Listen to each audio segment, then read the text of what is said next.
Good evening to all of you, and greetings to each one of you in the matchless name of our Lord and Savior Jesus Christ. As all of you know, this is the 12th Sunday that we are having our online service. While the government has given some more relaxations, and we will send you the SMS to let you know when we are starting our services from the 14th of June, what kind of restrictions will be there and things like that. But I praise God for this evening time, and may we just ask God to help us focus on Him as we worship Him in spirit and in truth. I'm reading from Psalm 34, verses 1 to 3. I will extol the Lord at all times. His praise will always be on my lips. I will glory in the Lord. Let the afflicted hear and rejoice. Glory the Lord with me. Let us exalt His name together. May we pray. And loving Heavenly Father, we thank and praise and honor and bless your name. Thank you, Lord, for leading us into another new month. You've been with us so far. This is the first Sunday in this month of June, and our hearts are filled with gratitude. We come together, O God, with humble adoration for the God that you are. Holy, holy, holy. There is none like you. Everything is in your control, O God. You are sovereign, and O Lord, you understand everything. And whatever is happening, O God, we fully believe that it is happening under your very control. This evening, O God, we just come to you to worship you for all that you are and to praise you for all that you continue to do in our lives. Pray for each one who's taking part in this service. Father God, you've been with us through this 11 weeks, O God. This is the 12th Sunday that we are just worshiping you, O Master, through this online service. But we know, Lord, that from next week on, we will have an opportunity to gather as your children in the churches that you've given us to worship you. With whatever restrictions, O Lord, we still are waiting for that time to come together as a bigger group and worship you. But all that matters, O God, two people agreeing in your name. And we are more than two people, and your very presence is among us. As we start this evening service, O God, in all that we do and say, be glorified, be exalted, reveal yourself as you always do. In Jesus' precious name I pray. Amen. We will have a time of singing and exalting His name, and after which, I'm sure you know the message for today, or the theme or the topic is right behind me. We will understand the rapture of the church. I'm sure God is going to visit us in a very special way. So may we exalt His name together and then be ready to listen to His precious word. It's such a privilege to come together and to worship Him in spirit and in truth. This is the first Sunday in the month of June, and we are still worshiping from our very homes. We praise His holy name that we have this wonderful opportunity through this technology. We as worship team had this privilege to come over and record this online service.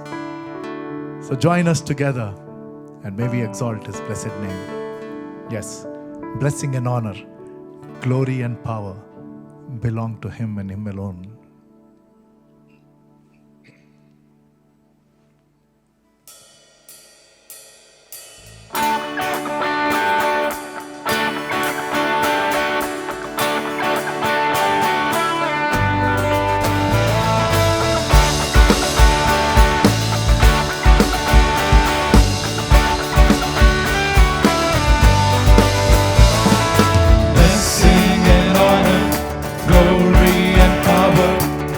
To the Ancient of Days, from every nation, all of creation, bow before the Ancient of Days. We sing one more time. Blessing and honor, glory and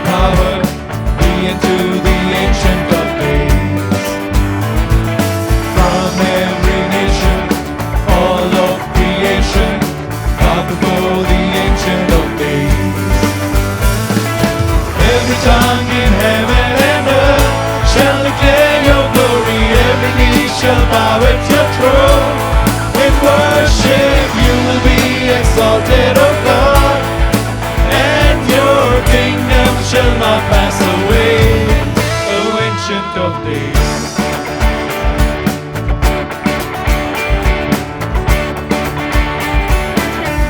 Blessing and honor, Blessing and honor, glory and power be unto the Ancient of Days. From every nation, all of creation, bow before the Ancient of Days. Every tongue in heaven and earth shall declare your glory. Every knee shall bow at your throne. In worship you will be exalted, O God, and your kingdom shall not pass away, O Ancient of Days.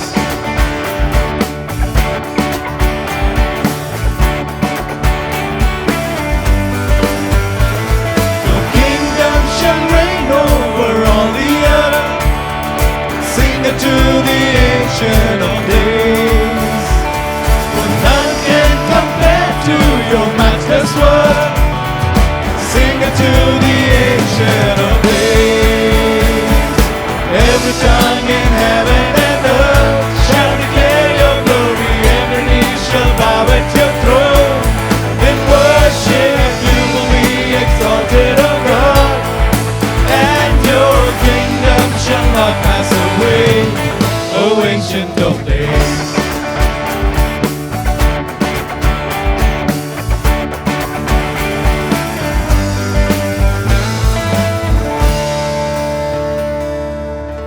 Well, so many changes are happening around us. You never change, O God. As your word declares, O God, that heaven and earth will pass away, but your word will remain the same. All glory and honor belong to you and you alone. Father God, there is none who is able like you. Yes, O Lord, you are almighty, always available and able. God is able.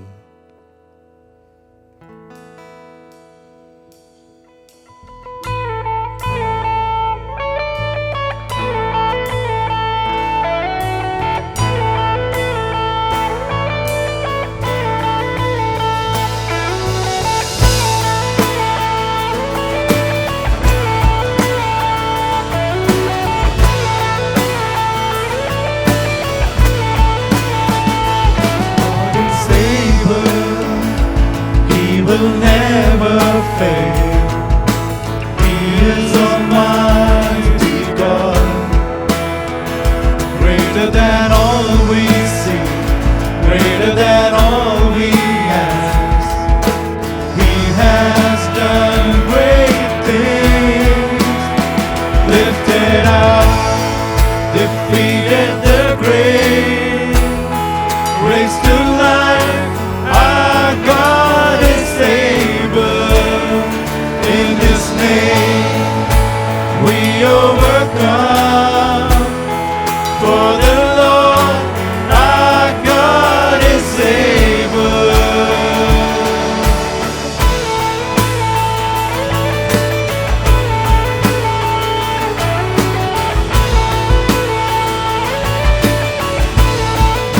God is with us. God is on our side. He will make a way. Far above all we know, far above all we hope. He has done great things, lifted up, defeated the grave, raised to life. Our God is able. In His name we overcome. For the Lord our God is able.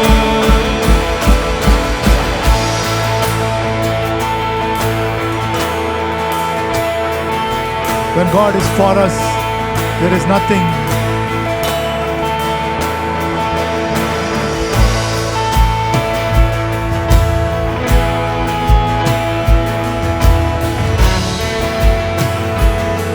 God is for us.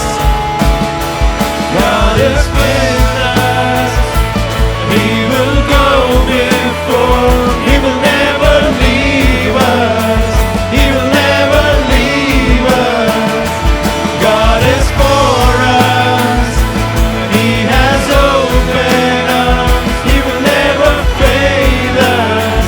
He will never fail us. Lifted up, defeated the grave, raised to life. Our God is able. In His name we overcome. For the Lord our God is able. For the Lord our God is able. For the Lord our God is able. Yes, O Lord, there is none like you. You said, I am the way, the truth, and the life. No one comes to the Father but by me. You are the very way, O God. And your word says that in deserts you will make a way. Where there is no way, you surely will make a way. You are the very way, O God.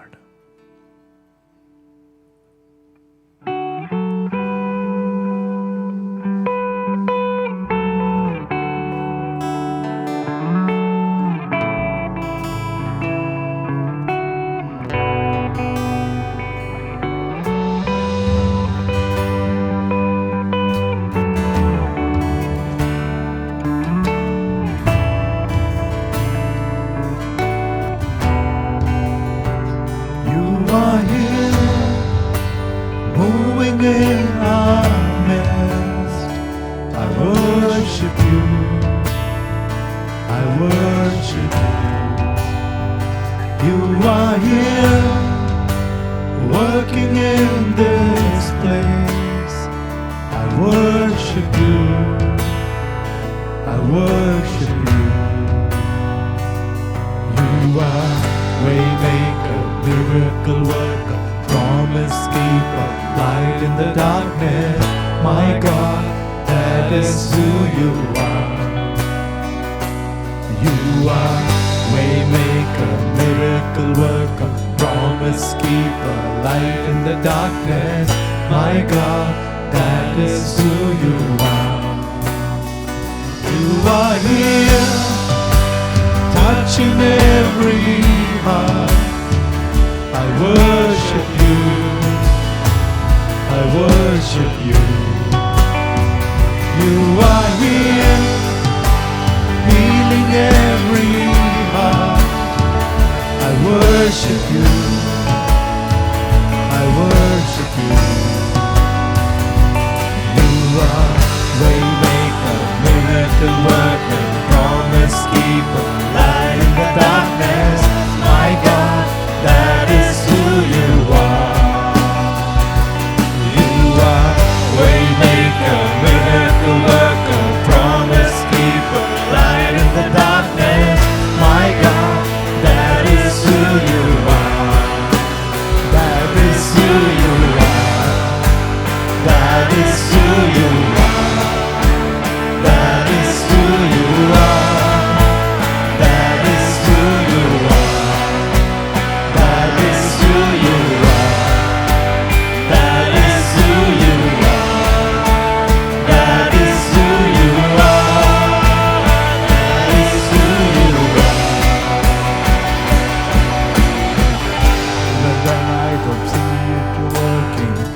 Even when I don't see it, you're working. You never stop, you never stop working. You never stop, you never stop working. Even when I don't see it, you're working. Even when I don't feel it, you're working. Never stop, you never stop working. You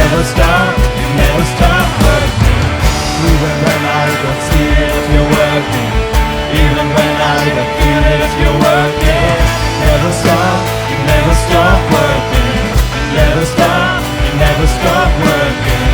Even when I don't see it, you're working. Even when I don't feel it, you're working. Never stop working. Never stop working. Waymaker, miracle worker, promise keeper, light in the darkness. My God, that is who you are. You are waymaker, miracle worker, promise keeper, light in the darkness. My God, that is who you are. That is who you are. That is who you are. That is who you are. That is who you are. That is who you are. That is who you are. That is who you are.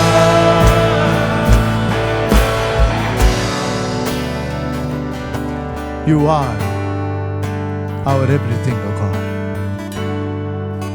And we can come to you, O Master, through your dear Son, Jesus. What a name, O God. What a beautiful name, what a blessed name, what a powerful name. The name of Jesus, which is above every name.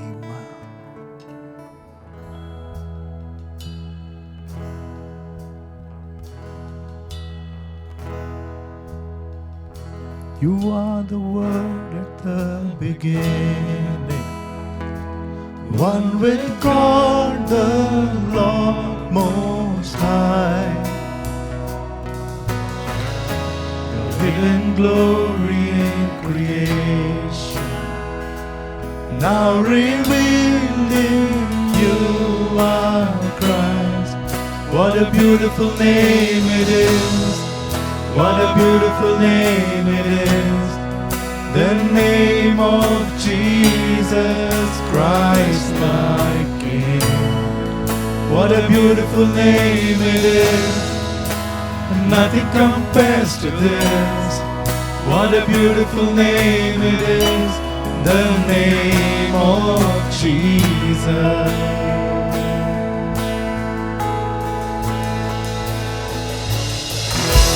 Didn't want heaven without us. So Jesus, you brought heaven down. My sin was great, your love was greater. What could separate us now? What a wonderful name it is. What a wonderful name it is. The name of Jesus Christ my King. What a wonderful name it is. Nothing compares to this. What a wonderful name it is. The name of Jesus. What a wonderful name it is. The name of Jesus.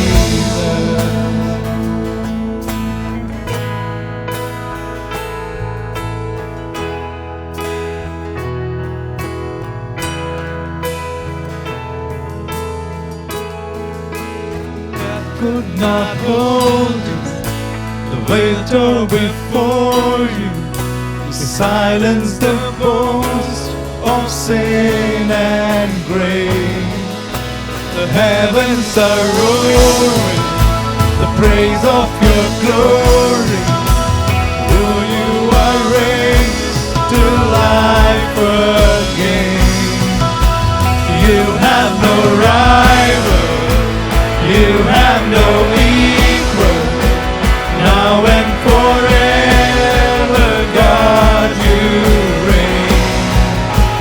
Yours is the kingdom, yours is the glory, yours is the name above all names. What a powerful name it is, what a powerful name it is. The name of Jesus Christ my King. What a powerful name it is. Nothing can stand against What a powerful name it is, the name of Jesus. What a powerful name it is, the name of Jesus. Yes, O Lord, there is no one that is equal to you, O God. There is none like you. Father God, thank you for sending Jesus into this world to offer him up onto that cross, but also for raising him from the dead and for having ascended him into heaven. And we are waiting for his return, O God. We sing this last song before we listen to his beautiful word. Jesus Christ crucified, but he rose from the dead and is coming back again.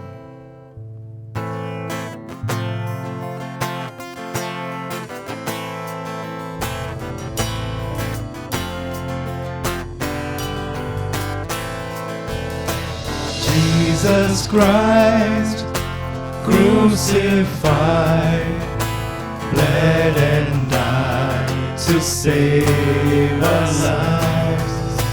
Giver of boundless love, faithful one, to you we rise.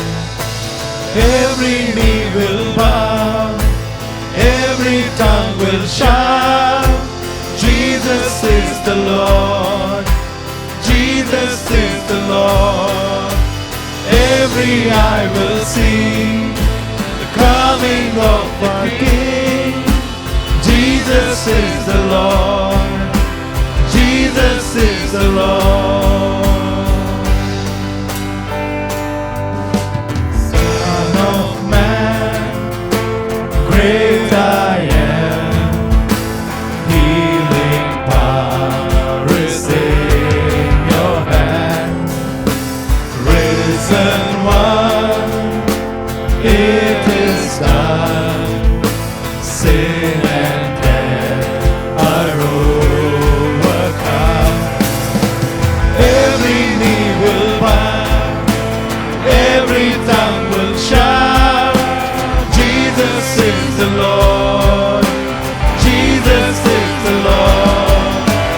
Every eye will see the coming of the King.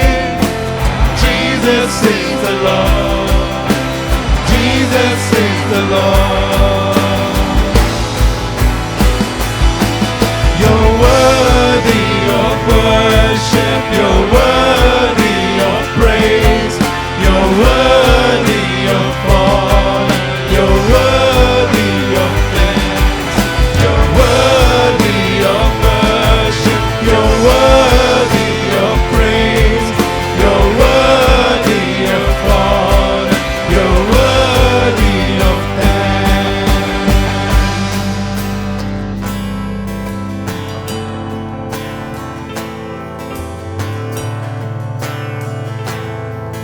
Thank and praise you, God, for giving us this blessed time to exalt your name. Speak to us as you always do, O God, and help us to be doers of your word. In Jesus' precious name I pray. Amen. We had an amazing time of exalting his blessed name. So maybe get ready to listen to his word. We are all living in end times. There is no doubt about it. So, as I mentioned last week, that as God leads me, I would want to touch upon certain important aspects when it comes to the second coming of our dear Lord and Savior Jesus Christ. And of the couple of important things which we will cover in the weeks to come. This is the first one. The first one is the church being lifted up. And we all know that the church was established after Jesus gave his life for the sins of mankind and after he rose from the dead, and as the gospel was being preached through the early church, the disciples and later all those who got added into the church. From that time on, the church of God, which is each one who has expressed his or her faith in Lord Jesus Christ, is getting ready as the bride to meet the bridegroom, who is none other than Lord Jesus Christ. So we will understand this important fact that the people of God who have expressed their faith in Lord Jesus Christ will be caught up. So I will take time, I will not rush into it, and I want you to listen attentively, take down notes, and go back and check and ask God to speak to you and to reveal to you all over again. There was this father and son who went to one service, and the pastor was preaching about rapture. So he said that there will be a going up. He used that word. And this boy caught that word, going up. And it will happen in the twinkle of our eye. Next week, they were in the United States. Next week, they were in New York City. And there is this tallest building, which was named as One World Discovery, which is near Ground Zero, where the Twin Towers were there. And it is 94 floors plus, if you add everything that is below ground and above, I think it is more than 104 or 5. And it goes in, the elevator there goes in about 47 or 48 seconds. So you can imagine close to 100 floors in 47 seconds. So the father and son, got into that, and there were others as well. And the elevator started off. And the way it was going, 10th floor, 20th floor, 40th, 60th. The moment it came to the 60th floor, in that kind of speed, in a couple of seconds, the small boy looks at his father and he says, "Does God know that we are coming?" So that was his understanding. That, with this kind of speed, so probably he felt he's going straight to heaven. The question is, it is not, does God know that we are coming? The question is, do you know that God is coming back? This is the only question that you need to answer. Do you know that God is coming back? So, rapture is a biblical doctrine. And let me tell you, while I've told numerous times, as and when I spoke about this topic or it came as a part of another sermon, or even otherwise, that there are 3 beliefs within the Christian community, or all those who've expressed their faith in Christ.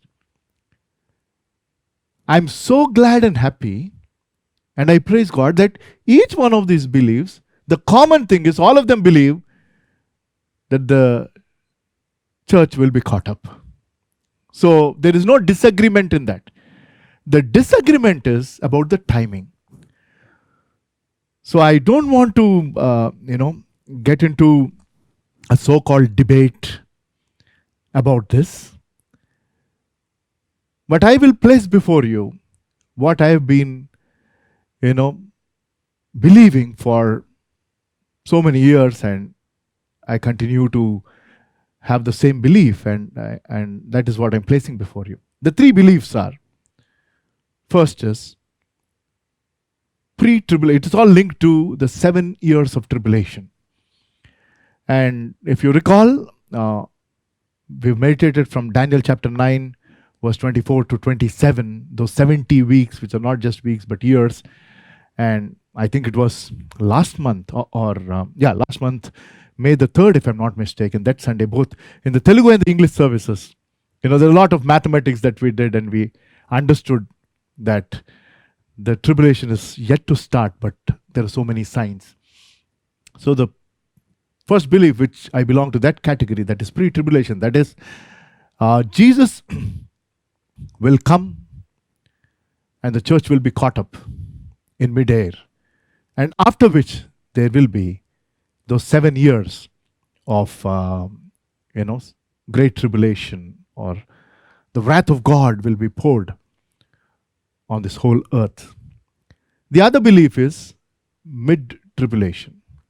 That is after 3.5 years, that is that 7 years of the wrath of God being poured onto this world. After 3.5 years, the church will be caught up or taken away. And then, the remaining 3.5 years. So it is mid tribulation. And another belief is post tribulation, that the church will be a part of that great tribulation, and after which the church will be caught up. So the question is, on what grounds am I saying that it will be pre-tribulation? So the church will not go through. That is what is my belief, and that is what I've been preaching or teaching. So today, as we understand rapture and couple of other important things around that, let us look at primarily, I encourage you to read 1 Thessalonians chapter 4 and also chapter 5. That is for your understanding. We will look at a couple of verses, but I want you to read 1 Thessalonians chapter 4 and chapter 5. And just to help you understand the epistle of Thessalonians, for the first and second letters, 1 Thessalonians chapter 1 to 3, you may want to, just for, if you are keen of Bible study and just want to get an overview of those two letters, you can write this down.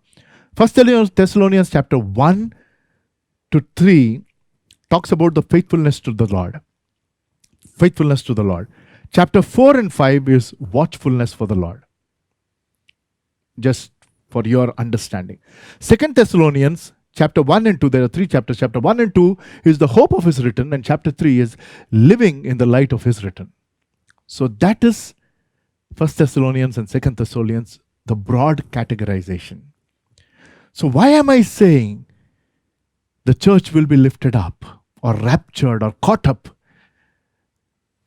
before the tribulation starts? I'll give you 5 verses from 1 Thessalonians chapter 4. 1 Thessalonians chapter 1, and in 1 Thessalonians we will look at 5 verses so that you will understand. 1 Thessalonians chapter 1 verse 10. 1 Thessalonians chapter 1 verse 10 speaks of the wrath of God. The wrath of God, or the anger of God. And it says that we will be spared from that. 1 Thessalonians 1st chapter verse 10. And it says, and to wait for a son from heaven, whom he raised from the dead, Jesus, who rescues us from the coming wrath. So underline that word, rescues us from the coming wrath.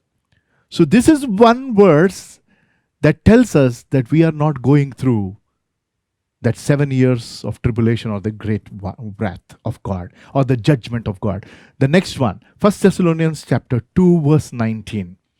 1 Thessalonians chapter 2 verse 19 says, for what is our hope, our joy, or the crown in which we will glory in the presence of our Lord Jesus when he comes? Is it not you? So it talks about our hope that we will meet him. That is the second one. 1 Thessalonians 3rd chapter 13th verse. 1 Thessalonians 3rd chapter and verse 13 says, may he strengthen your hearts so that you will be blameless and holy in the presence of God and Father when our Lord Jesus comes with all his holy ones. That means the church is caught up and is coming back. That is after the 7 years of tribulation. The church is already caught up. And 4th chapter, there are 2 verses. 1 Thessalonians 4th chapter, verse 14. First we will read 1 Thessalonians 4th chapter, verse 14. We believe that Jesus died and rose again, and so we believe that God will bring Jesus those who have fallen asleep. With Jesus, those who have fallen asleep. So that means the churches should be caught up. And verse 17, this is where the word rapture, not in English, but it appears in Latin. In English, it is me caught up or meeting together. Lot of people say, rapture the word rapture does not exist in the Bible. It doesn't exist in the Telugu Bible or the English Bible or maybe other Bibles. That very word was there in the Latin Bible. After that, we who are still alive and are left will be caught up. So that is the English translation of rapture. Will be caught up together with them in the clouds to meet the Lord in midair, and so we will be with the Lord forever. So all these 5 verses tell that there is a rapture, and verse 10 of the first chapter, it was clear that we are being spared from the wrath of God. From the wrath of God. So quickly, I want you to understand another important aspect that is linked to rapture, which is the resurrection. Because the believers in Thessalonians or Thessalonica were of this opinion, or they were worried that those who are dying, will they meet the Lord when He comes? And to help them understand, Paul writes this and he says about the resurrection and rapture. So we need to understand another aspect when it comes to the rapture of the church, and that is the resurrection. So now when it comes to resurrection, primarily there are 2 resurrections. Please, I want you to carefully listen, write down, and go back and check again. We understood about rapture. Everyone believes, those who have expressed their faith in Christ, that the church will be raptured or caught up. And I told you, within that there are 3 beliefs. I'm just repeating so that you get clarity. First belief, which I belong to, is before the 7 years of tribulation, the wrath, the church will be caught up. Another belief, after 3.5 years. Another belief, after 7 years. So I'm not discussing and debating about that. I've just placed my belief before you. Now, about resurrection. Again, it is very important to understand. And there is, again, a slight disagreement within this. Primarily, there are 2 resurrections. Like even when in the coming of our Lord Jesus Christ, there are 2 parts to it. The first one is He coming to take His bride, which is the church. The second one is He coming along with the church. After the church is caught up, He is coming back with the church. So there are 2 parts to the second coming of our Lord Jesus Christ. Similarly, there are 2 resurrections. One is the resurrection of the saved, and the second one is the resurrection of the unsaved. Write it down. There are 2 resurrections. Now the question is, the resurrection, when will it happen? The resurrection of the saved, when will it happen? And the resurrection of the unsaved, when will it happen? I'll explain you very briefly. Within the resurrection, please, I don't want you to get confused, so write it down. Within the resurrection of the saved, there are again 3 subcategories. You might be wondering, what is this? But that is true. 3 categories of people will be resurrected. Please listen carefully. The first one is the church when Lord Jesus Christ is coming to rapture or to, take away the church. Now the question is, who is church? The answer is simple. The church is all those who have expressed their faith in Lord Jesus Christ. So, we don't know the time because the Bible says He comes like a thief. Only the Father knows. Even the Son, that is Lord Jesus Christ, doesn't know when He is going to come back to take His bride. All those who express their faith in Christ. So that's a time that only Father decides, and He's going to send. It could be today, it could be tomorrow, it could be 100 years later. Nobody knows. So this message is not about that time. Nobody knows except the Father. But the question is, who will be resurrected? Who will be caught up when He comes? Please remember, within the first resurrection, the first category of people that will be caught up and will participate in the wedding of the Lamb is the church. So when He comes as a thief to take away those who've expressed their faith in Christ and who have slept with the Lord or who have died, the church, they will be lifted up. Now the question is, all those who died before that is primarily the Old Testament saints. And the second one is, after the church is caught up, and 7 years of the wrath of God is poured on this earth, even which is called the Great Tribulation, even during those 7 years, there will be people who will turn to the Lord. They are termed as in the Bible the tribulation saints.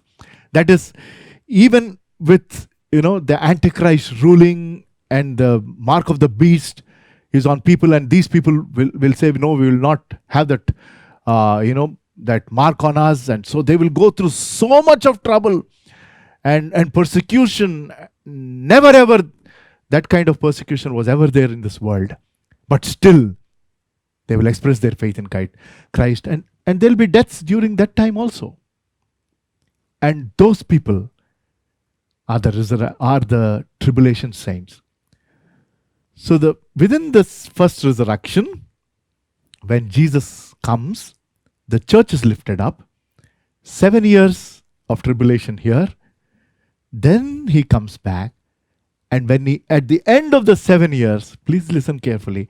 At the end of these 7 years, when Jesus is coming back with the church, that is when the Old Testament saints, then the tribulation saints will be resurrected. Hope I was able to clarify. Now, what is this resurrection of the unsaved? When will they rise from the dead? Because the Bible says everybody will rise. So now that we understood, within the first resurrection, church is caught up, then the 7 years of tribulation, after which when Jesus is coming back with the church, the Old Testament saints and the tribulation saints will be resurrected. And there will be a 1,000-year rule. We will see this in the weeks to come.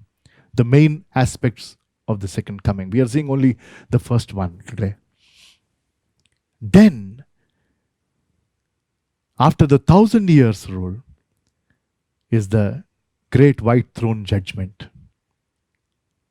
And after the 1,000 years of rule here on this earth, then the unsaved will be resurrected. After which, there is going to be judgment. So that is in a nutshell about resurrection. So we saw rapture, we saw resurrection. Now one more aspect quickly is about the reunion. Again we will read 1 Thessalonians chapter 4 verse 17. 1 Thessalonians chapter 4 verse 17 talks about, after that we who are still alive and are left will be caught up together with them in the clouds to meet the Lord in the air, and so we will be with the Lord forever. So there is going to be this great reunion of all those who have slept in the Lord. And we will see that in this message. And after which there is reward. That is the judgment of the works that the children of God have done. For all those who have saved, you and I are supposed to serve. And what we have done with what God has given us after we are saved will go through the judgment of fire. Not to judge our sin. Let me be very clear. For all those who express their faith in Christ, the judgment is not about our sins, but about our service. That is nothing to do with the great white throne judgment, which is after the 1,000 years. So this judgment is for you and me to receive the reward. So I told 4 R's, and we'll get into why so much is being told about the second coming. And if that is a fact that is going to be fulfilled in the future, then what is it for? So that is the message today. So we understood that there is rapture, there is resurrection, there is reward, there is reunion. Rapture, resurrection, reunion, and reward. That is the sequence. Rapture and resurrection will happen simultaneously, split of a second. And after that, there is reunion. And then there is reward. And then there is return. Coming back after 7 years with the Lord. So 5 hours. Now the point is, what is this for? I'm not touching about the reward part of it today. And we will quickly get into 3 important aspects. 3 important aspects of why so much is being told. So we have to get ready to meet the King of Kings and the Lord of Lords. But the question is, what is it for us now? What is the rapture of God telling us? 3 things from 1 Thessalonians chapter 4 and 1 Thessalonians chapter 5. As I told in the beginning, I want you to read those two chapters after this message is over and during the week, and meditate on those scripture portions, primarily those 2 chapters.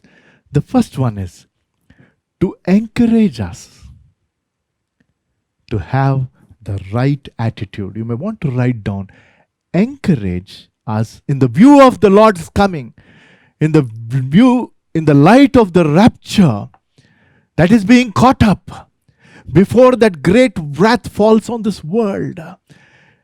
There are so many signs.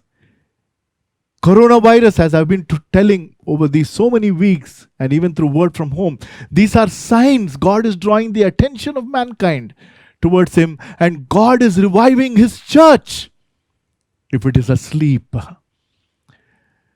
So when God is showing so many signs, then what are we supposed to do? Knowing that He is going to come back, should give us encouragement to have the right attitude. What kind of attitude are we talking of? How is it encouraging us? I want to place before you Titus chapter 2, verse 13. Titus chapter 2, verse 13. This is what it talks about, that it is the blessed hope. Titus chapter 2, verse 13. While we wait for the blessed hope, the glorious appearing of our great God and Savior Jesus Christ. So, the coming of our Lord for His bride, for the ones who express their faith in Christ, it encourages us to have the right attitude. And what is that? Titus 2:13 tells us that it is giving us a blessed hope. A hope that helps us. Because Christian life, as somebody said, is a rewarding life, it is a blessed life, but yet it is not an easy life to live. It is a life of giving. It's a life of commitment. It's a life of dedication. It's a life of service. But it is because of the grace of God, because He strengthens us. The one who is inside of us is much stronger than the one who is outside. And when we have the grace of God, as Paul said, I can do all things through God who strengthens me. So this should encourage us. And the first one is, encourage us for what? 3 things you may want to write down. Our attitude. When we know that we will be caught up. If you express your faith in Christ, I've expressed my faith in Christ, we will not grow through the 7 years of the wrath of God on this earth. We will be caught up. So if that is true and that is true, how is it encouraging me while I live in the light of His return? I need to have the right attitude. Encouraging me to believe. What is this belief? We believe Jesus died for our sins. We believe Jesus rose from the dead. We need to believe that He's going to come back again. As simple as that. But that belief should be so strong and convicting that since we know we will be caught up, we'll be focused on living that kind of life in this earth. Set your mind on things above, not on things below. The second one, it should encourage us, not only in our believing, in our grieving. I'm sure each one of us have lost our near and dear. I've lost my dad 26 years back. I lost my mom 10 years back, and lost a couple of other very near and dear relatives of mine. All of them who've expressed their faith in Christ. And each one of us have lost our near and dear. And we experience that gap in this world. Even after so many years of losing my parents, I still keep missing them many a times. Because that is what it is. But God is in His immense grace and mercy, has been filling that gap, has been comforting, has been giving courage and more than anything else, this blessed hope. The blessed hope is that there is going to be this reunion. So we're going to meet them along with our Lord, live forever and ever. That's what the Word of God is telling. So the rapture should help us or encourage us to have this attitude in our believing, in our grieving. Yes, when we lose our near and dear, we grieve. Probably some of you have lost your near and dear maybe this year. And some of you have lost your near and dear because of this COVID-19 virus or something else. And maybe some of your near and dear are battling death and life. Even in this grieving, let me tell you, the return of our Lord and the rapture of the church should help us get over from that grief. And the third one is, it should encourage us about our leaving. That means, if it is the will of God, and we are alive for that moment in time, that we don't even see this physical death, and Jesus comes, and we are gone. But even otherwise, if God, according to His perfect will, lets us go through this death in this world, His coming is delayed. But still, we know that we will be caught up. So we should have encouragement in our leaving as well. So that is from 1 Thessalonians chapter 4 verse 13 to 1 Thessalonians chapter 5 verse 4. I didn't show all of those verses. That's why I wanted you to read after this message. So these verses, that is from 1 Thessalonians chapter 4 verse 13 to chapter 5 verse 4, kind of help us understand and encourage us in our believing, in our grieving, and in our leaving. That is why God spoke so much about the coming of His dear Son. The second one, I said 3 things. Second one, it not only encourages us, it should motivate us. Encourage us to have the right attitude. Second, motivate us to do the right activities or action. Not only the rapture of the church, the children of God, should encourage us to have the right attitude, should motivate us to do the right activities. And what are those? Let me read 1 Thessalonians chapter 5, verse 6 and 7. 1 Thessalonians chapter 5, verse 6 and 7.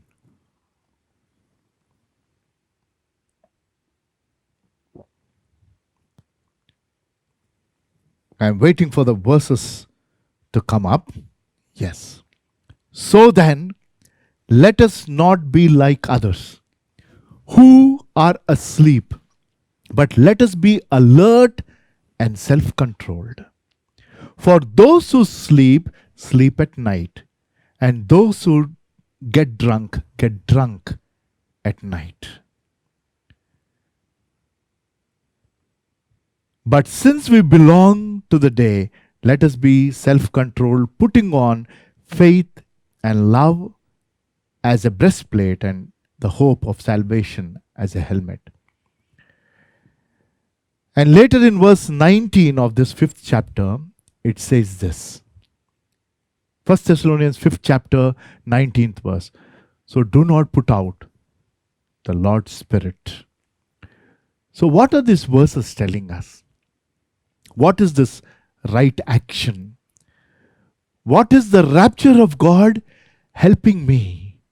In what sense? How am I to be motivated? You and I need to be motivated to be alert or awake. So that is what is written in the 6th verse of 1 Thessalonians 5th chapter. We read it just before verse 6. It says that, but let us be alert and self-controlled.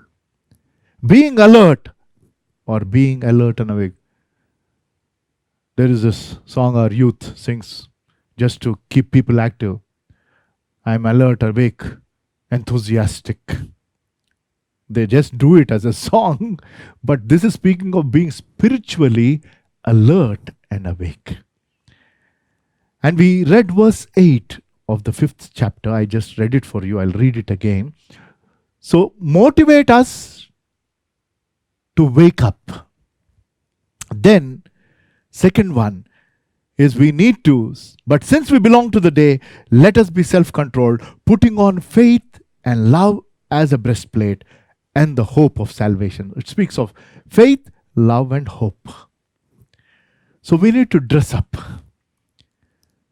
What is the action that is needed? The action is living a life of faith, of hope, and of love.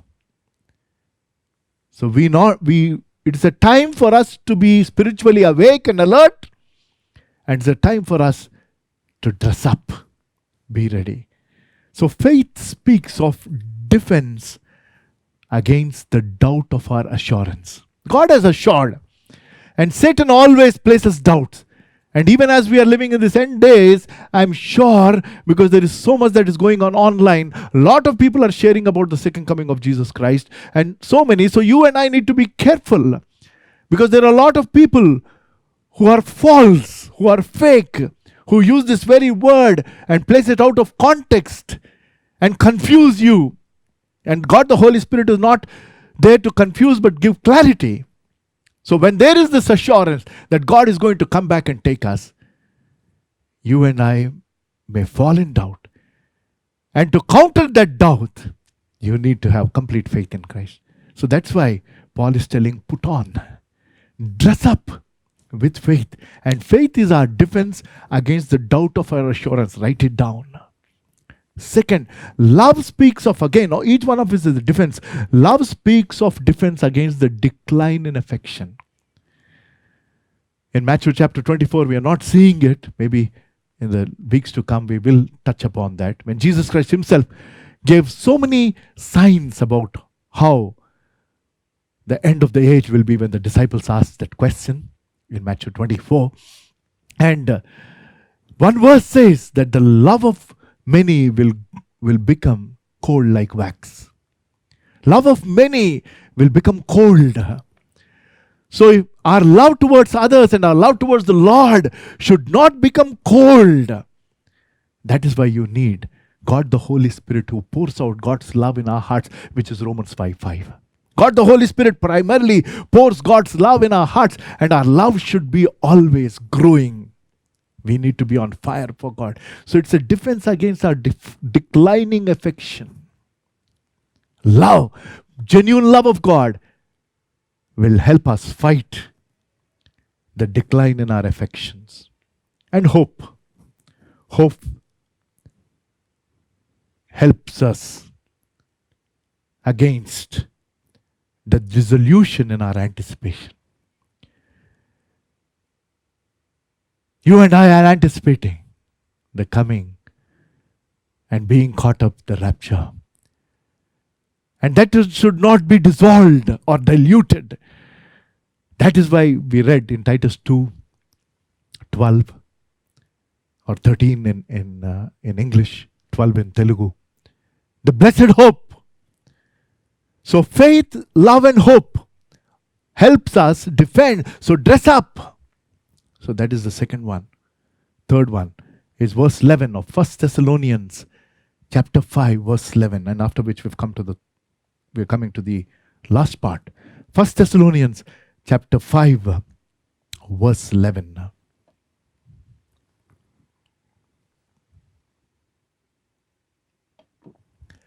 Therefore encourage one another and build each other, just as in fact you are doing. So we need to speak up. Encourage one another. How? By comforting co-believers and by cautioning the ones who have not yet believed. Two things. Please, in these end days, since we have this blessed hope, since we know we will be caught up, whether you believe in pre, mid or post, while I am saying I believe in pre-tribulation and that's what I place before you. If you believe in mid or post-tribulation, I am not discussing and arguing with you. But since all of us believe that we will be caught up, then what is it for? Why did God talk about it? It is for our comfort. To comfort one another. And while we comfort one another and draw courage, we need to caution those who have not known the Lord, because there are crowds of people who have not known the Lord. We need to continue to caution them that God is coming back, so they need to express their faith in Christ. Will you do that? That is speak up. Wake up, dress up, speak up. And verse 22 of 1 Thessalonians chapter 5 verse 22. Avoid every kind of evil. So I'm using the word clean up. So 4 words. How should our actions be? What am I motivated to do every day in the light of the rapture that is being caught up, because Jesus is coming, is way too close. There are so many signs that God is showing, not to tell us the tribulation has started, to tell us if this is how it is, if one virus can do so much across this world, then just see the kind of wrath which is in Revelation, book of Revelation. We'll touch this in the weeks to come. You and I need encouragement to have the right attitude. We need motivation to do the right activities. And the third one is about how do we approach. We need encouragement, we need motivation, and we also need the right approach. What is that? Just one verse, verse 23 of the 5th chapter of Thessalonians. May God Himself, the God of peace, sanctify you through and through. May your whole spirit, soul, and body be kept blameless at the coming of our Lord Jesus Christ. So may God Himself, the God of peace. There are 3 things there. He wants us to have peace. So how do we approach? We need this determination. We need encouragement. We need motivation. And we need determination. Determination to approach God, because we have this God of peace. He has promised us peace, and this verse says, will sanctify you through and through. That is, there is purpose. Sanctify you through and through. And after which, it says, He will do it. May your whole body, spirit, may your whole spirit, soul, and body be kept blameless at the coming of our Lord Jesus Christ. Amazing. So He is a God. So let me just put it in perspective. He is a God of peace. He is a God of purpose. He is a God of power. And that should give us determination to approach. That dedication to approach. The Prince of Wales was on a tour of some areas he seldom visited. And he visited one of those areas and went into her house. Unfortunately, they were not prepared to receive this prince. And after he went away, the people who are living in the house said a couple of things. They said, we never expected him. The house was untidy. I haven't even washed. We shall never be able to forgive ourselves. And then they said, if we had only known he was near, we would have set things in order and be better prepared to receive him. If only we had known that he was coming, we would have set certain things in order and prepared to receive. And if you are in that category, even after seeing COVID-19 and still we are not out of it, probably this whole year we'll be, have to maintain social distancing and all of this. I don't want to go over all of that. And still the infections are increasing, they're not decreasing. Asymptomatic is the issue in our country. And with all of this happening before our eyes, if you have not set your life in order and are not prepared, today is the day to set your life in order and prepare each day for his coming. Each day. It could be today, it could be tomorrow, it could be later. Timing nobody knows, let me tell you. But he is coming. That is rapture for you. So just to sum it up, I want you to listen this again. The coming of our Lord Jesus Christ is near. 2 parts to it. First, he will come to take his bride. Then he'll come back with the bride. And then establish his rule in the city of Jerusalem. And there are a couple of other things. We'll take it up. I will take it up in the weeks to come. And when he comes, there is this resurrection. And we saw the resurrection of the saved, the resurrection of the unsaved. And today, mainly we looked at what should we be doing in the light of the rapture of the church and the return of our Lord. And I said 3 things. About our attitude, about our action, and about our approach to God. Let us pray. Loving Heavenly Father, we thank you, Lord, for giving us your word, helping us clearly understand through your scripture that you are coming to take your bride. And we need to be alert and awake and be ready. Help each one who's heard this message, O God, to be ready each day to keep you preeminent in their lives. And, O Lord, I especially pray for those who have not known you still, who are living lives of complacency and compromise. I pray that they open their heart to you, confess about their sins, and accept you as the Savior of their life. We don't want anybody to perish, O God, like you do. Thank you for speaking to us. In Jesus' precious name I pray.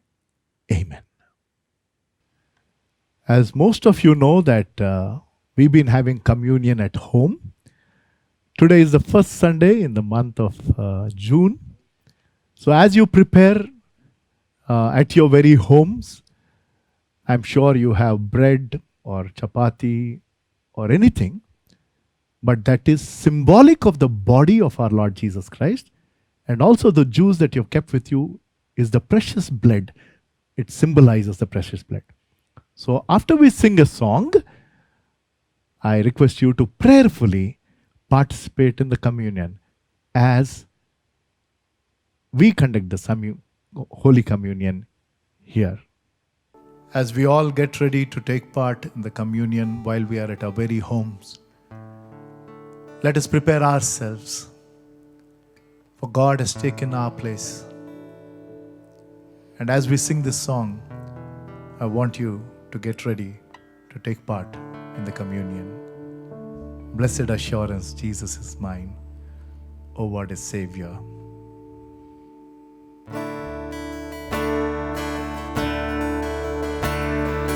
Blessed assurance, Jesus is mine. Oh, what a foretaste of glory divine, heir of salvation, purchase of God, born of His Spirit, washed in His blood. This is my story, this is my song, praising my Savior all the day long. This is my story, this is my song, praising my Savior all the day long. Perfect submission, perfect delight, visions of rapture now burst at my side. Angels descending, bring from above echoes of mercy, whispers of love.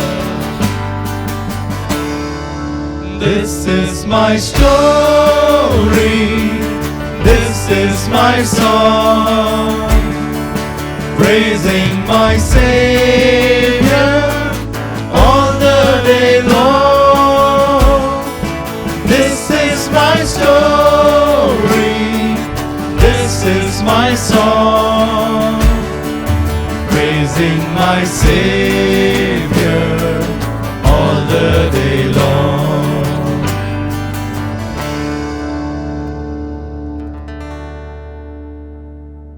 As we approach the Holy Communion today, this first Sunday in this month of June, it's such a privilege that today we are 3 people here. For the few weeks I was doing it alone, then we were 2 people at times. God willing, in the coming weeks, we'll be a bigger congregation in our very own churches. But as you get ready at your very homes, keeping the bread and the juice with you, as I've reminded in the beginning, that they are symbolic of the body and the blood of Jesus Christ. So may we approach this table prayerfully. I request Brother Anil to read few verses from the Holy Scripture after which we'll prayerfully take part in this Lord's Supper. I am the bread of life. Your fathers ate the manna in the wilderness and are dead. This is the bread which comes down from heaven, that one may eat of it and not die. I am the living bread which came down from heaven. If anyone eats of this bread, he will live forever. And the bread that I shall give is my flesh, which I shall give for the life of the world. Most assuredly, I say to you, unless you eat the flesh of the Son of Man and drink his blood, you have no life in you. Whoever eats my flesh and drinks my blood has eternal life, and I will raise him up at the last day. For my flesh is food indeed, and my blood is drink indeed. He who eats my flesh and drinks my blood abides in me, and I in him. As the living Father sent me, and I live because of the Father, so he who feeds on me will live because of me. This is the bread which came down from heaven, not as your fathers ate the manna and are dead. He who eats this bread will live forever. Let us pray. Loving Heavenly Father, we thank you, Lord, for giving us this blessed opportunity, this privilege to come to the table. Father God, I pray for each one who are at their homes and are prayerfully approaching this table. Prepare them, O God. Help us, O Master, to rededicate ourselves, get right with you and others within our hearts, and, O Lord, approach it with those sanctified hearts, O God. Thank you for giving us this opportunity here, O Lord, as we are three of us together taking part in this table, O Master.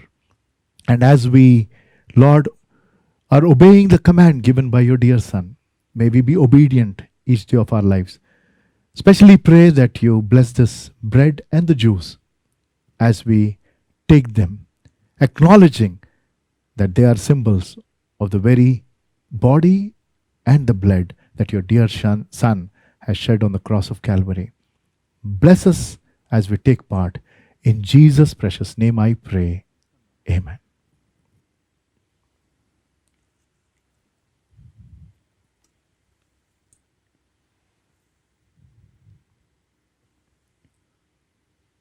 For I received from the Lord what I also passed on to you. The Lord Jesus, on the night he was betrayed, took bread, and when he had given thanks, he broke it and said, "This is my body, which is for you. Do this in remembrance of me." I request you to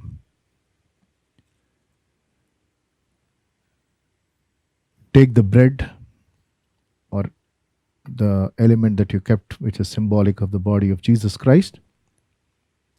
Give it to the members of your family if they have gone through the act of baptism and have testified that Jesus is the Lord of their life. And if they are prepared to take part, give it to them.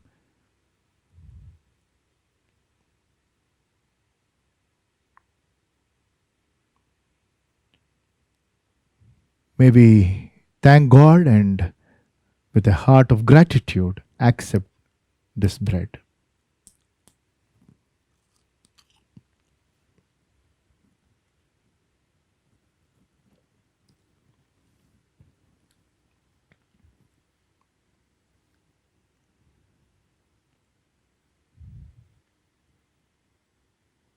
In the same way, after supper, he took the cup, saying, "This cup is the new covenant in my blood.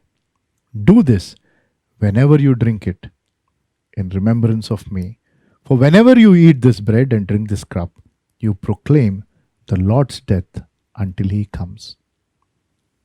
I request you to take the juice that is there at your homes and give it to those who are prepared to take part.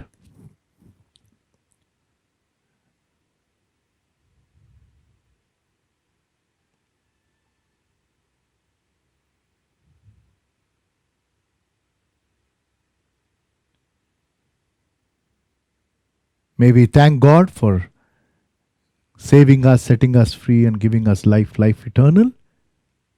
With gratitude and thanksgiving, please accept the juice that is there as symbol of the blood of Jesus Christ.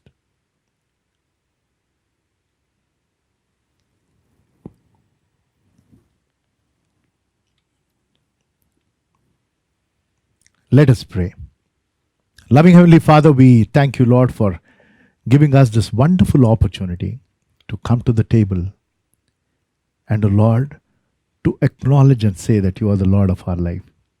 To say, Lord, thank you for saving us, setting us free, giving us life, life eternal. May we not, Lord, just keep doing it week after week as a ritual, but may we do it always out of love towards you. Thank you, Lord, for each one who's taken part in this communion. Bless them, O God. Thank you for our dear brothers who are able to come and be a part of this, O Lord. Bless them as well. And we pray for all those who have not yet expressed their faith in you, O God. Give them the courage to testify openly that you are the Lord of their lives. Help each one of us to always be prepared to meet you face to face. Thank and praise you for this opportunity. Bless everybody who's taken part in this. In Jesus' precious name I pray. Amen. As most of you are aware that from the 8th of June, there is going to be permission for people to gather at religious places, and restaurants will be open, and also malls.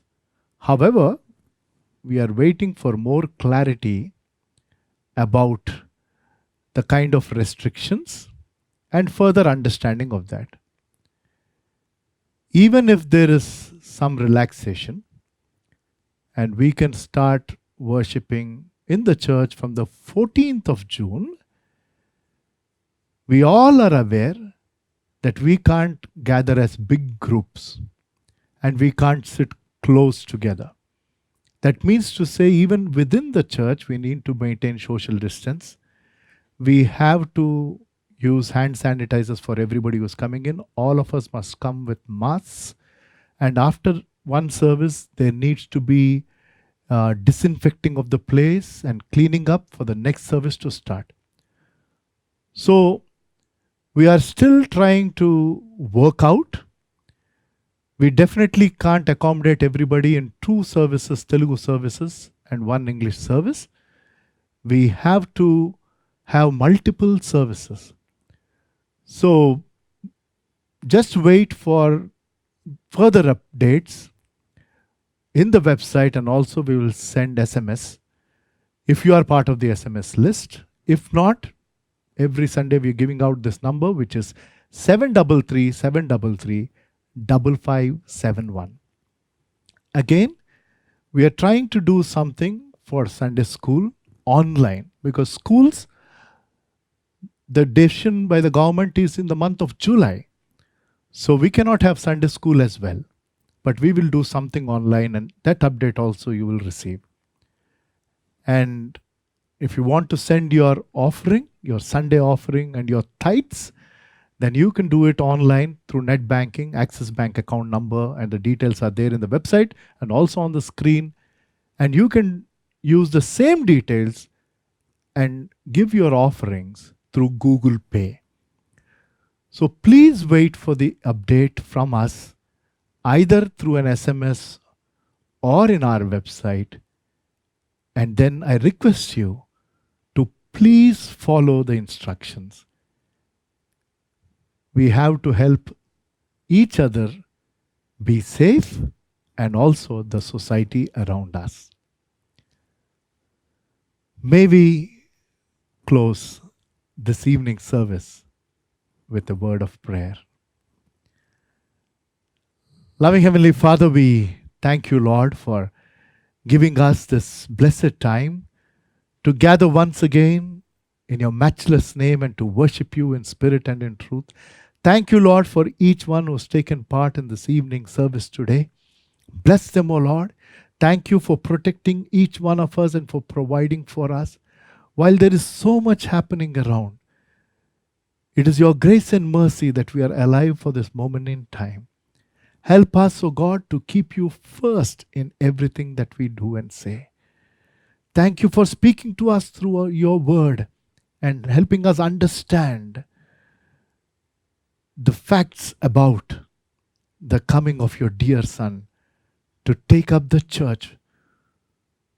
Father God, help us to be always ready to meet you. And, O Lord, to use every opportunity to introduce you to others. We pray that, O Lord, according to your God-ordained time, we will be able to gather together as your children and worship you in spirit and in truth in the premises that you've given us. Till that time, O God, your presence is with us, and we praise your holy name. In Jesus' precious name I pray. Amen. Our Father, who art in heaven, hallowed be thy name, thy kingdom come. Thy will be done on earth as it is in heaven. Give us this day our daily bread. Forgive us our sins as we forgave those who sinned against us. Lead us not into temptation, but deliver us from evil. For thine is the kingdom, the power, and the glory, forever and ever. Amen. Now to him who is able to keep you from stumbling and to present you faultless before his glorious presence, to God alone who is wise, be glory and majesty, dominion and power throughout all ages, now and forevermore. Amen. Thank you for joining us through this online service. God is always with you. Please wait for our updates. God bless you all.